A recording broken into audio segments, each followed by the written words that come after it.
So last class we were seeing about 3 transistor current source. Now we'll try to see what is cascode current source. So we know what is the meaning of cascode. Cascode is nothing but more than 2 transistors. We call it as cascode current source.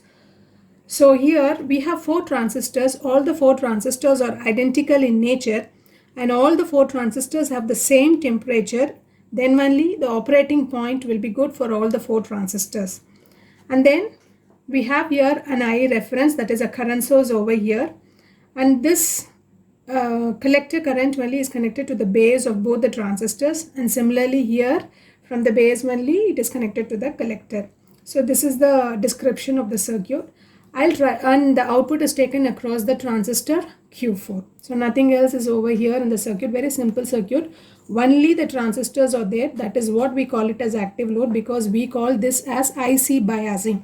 So in IC biasing, we will not incorporate capacitors or resistors. The transistor itself will bias, will give sufficient voltage for biasing, and we can take the output across the transistor. So I'll try to draw an equivalent circuit for this, focusing on Q2 and Q4. Why I focus on Q2 and Q4 is because the output I'm going to take across the transistor Q4. So I'll try to draw an equivalent circuit. Hope you all remember the equivalent hybrid pi model equivalent circuit. So we have an R pi, we have GM V pi, and then we have R naught. Small R pi, small R naught. Those two are the internal resistance of the transistor. So I'll try to draw an equivalent circuit incorporating transistor Q4 and transistor Q2.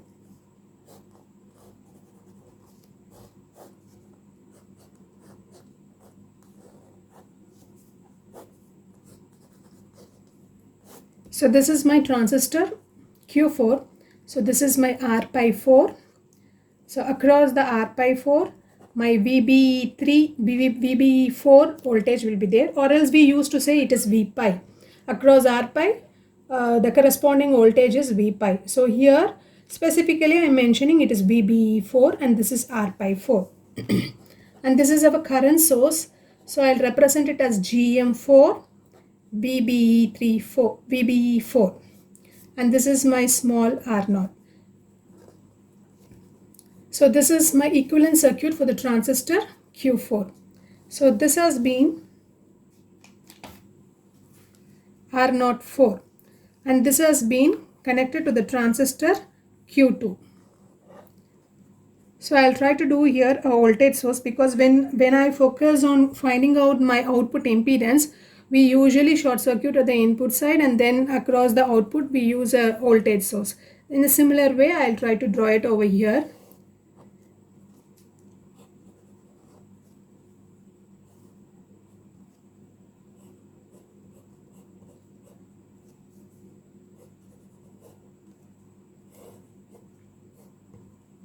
So this is my R pi 2.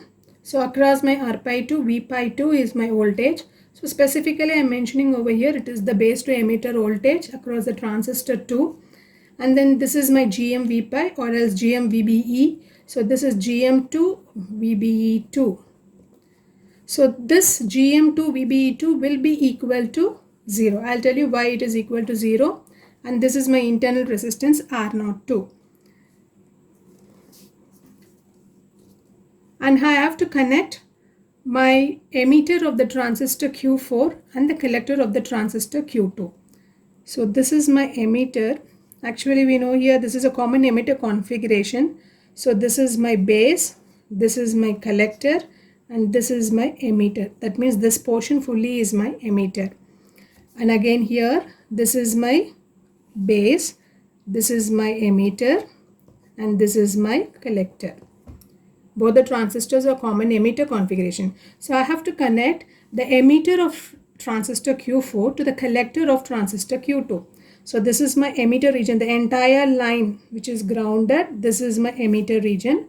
So this emitter should be connected to the collector of transistor Q2. So this is my transistor Q4 equivalent circuit. This is my transistor Q2 equivalent circuit. So I will connect it like this. Fine. Okay. So current source circuit can be designed such that output resistance is much greater than 2 transistor current source circuit. In cascade circuit, if transistors are matched, then the load and the reference currents are essentially equal. That is an important point under cascode current source.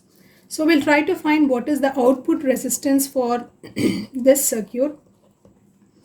So for constant reference current, the base voltage of Q2 and Q4 are constant, which implies these terminals are at ground. The base voltage of transistor Q4 and the base voltage of transistor Q2 are equal.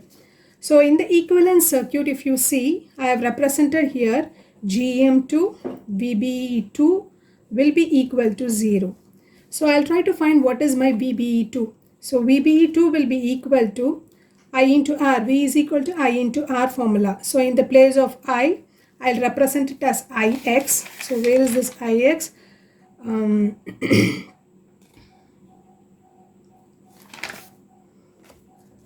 Minus of Ix into R02 parallel to R by 4.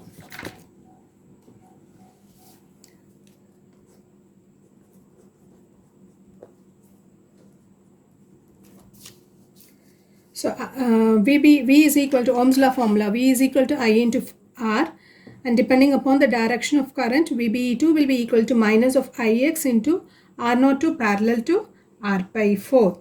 So summing the currents at the output node, we'll try to get what is our Ix. So Ix will be equal to, so what all the terms it will come? This GM, this current source will come, and what is the current across? We are writing a relation for current. So this GM VB4 will come, and across R04 what will be the current? So writing in KCL equation, that is Kirchhoff's current law equation. So Ix will be equal to GM4 VBE4 plus, so across the resistor R04, the voltage is Vx minus Ix upon R0 parallel to R by 4 divided by R04. That is V by R formula. So that I'll try to represent in terms of current. So when I solve this, I'll try to get minus of GM Ix R0 parallel to R4, R by 4.